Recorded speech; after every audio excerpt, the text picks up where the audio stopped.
आज आपण अगदी प्रोटीनयुक्त अशी रेसिपी बनवणार आहोत। ही रेसिपी अगदी कमी वेळेत कमी साहित्यात बनते, एवढी झटपट बनते ना, मुलांसाठी खूप प्रोटीनयुक्त ही रेसिपी आहे। हाय प्रोटीन म्हटलं की मुलांसाठी तर अगदी पौष्टिकच आहे। त्यामुळे तुम्ही ही रेसिपी त्यांच्या टिफिनला बनवा किंवा मग मधल्या वेळेत खाण्यासाठी बनवा, अगदी आवडीनेच खातील। चला तर मग आता रेसिपी बघूया। त्यासाठी आपण काळे चणे रात्रभर पाण्यात भिजत घातलेले होते। अर्धे चणे मिक्सर जारमध्ये टाकायचे आणि पाणी न घालताच वाटण तयार करायचं। थोडंसं जाडसरच वाटण राहू द्यायचं, जास्त बारीक नाही केलं तरीसुद्धा चालतं। त्यानंतर अर्धे उरलेले चणे घेतले, ते सुद्धा मिक्सर जारमध्ये टाकायचे।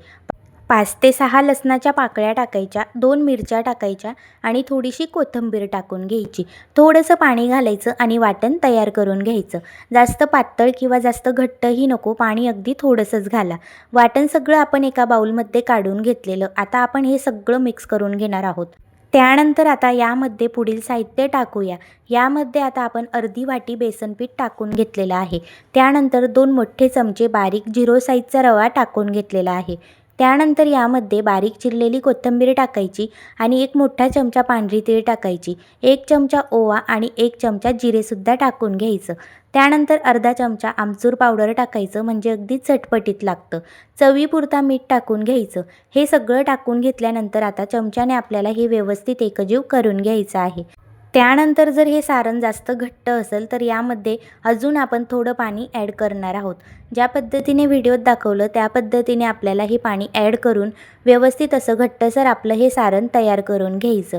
त्यानंतर आता हे आपण 10 मिनिटं झाकून ठेवणार आहोत, म्हणजे जे चणे आहेत ना, ते छान साहित्यामध्ये मुरून जातील आणि खायलासुद्धा टेस्टी लागतील।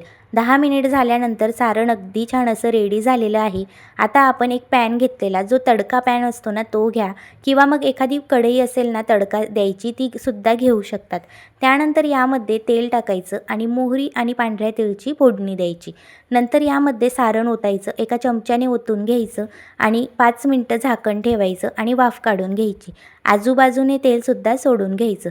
5 मिनिटानंतर झाकण काढलं। आता याची आपण दोन्ही साईडने खरपूस असं भाजून घेऊया।